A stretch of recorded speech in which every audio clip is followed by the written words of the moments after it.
Hello guys, ఈరోజైతే నేను evening స్నాక్లోకి chicken sandwich చేసుకుంటున్నాను అనమాట. ఇప్పుడు ఫస్ట్ మనం చికెన్ని మ్యారినేట్ చేయాలి.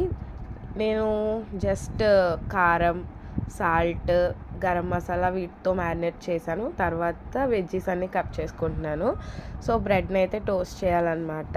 ఇప్పుడు నేను చెప్పబోయే రెసిపీ మనం నార్మల్గా తినచ్చు, లైక్ చికెన్ 65 లాగా, లేకపోతే బ్రెడ్ శాండ్విచ్, చికెన్ శాండ్విచ్ ఇలా కూడా తినచ్చు అనమాట.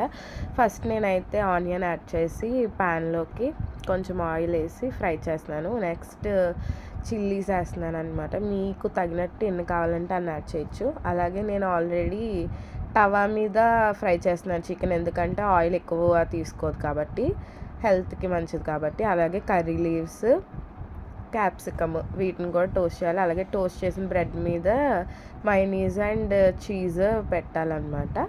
నెక్స్ట్ చికెన్ 65లోకి కొంచెం సాల్ట్, అలాగే కొంచెం chilli powder, garam masala skip చేశాను, సో అది కూడా యాడ్ చేసి చికెన్ ఫ్రై చేసుకున్నాం కదా, ఇలా నార్మల్గా తినేస్తే చికెన్ 65 సూపర్ ఉంటుంది.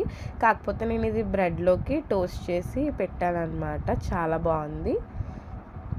మీరు కూడా ట్రై చేసి ఎలా వచ్చిందో చెప్పండి. సబ్స్క్రైబ్. Bye bye.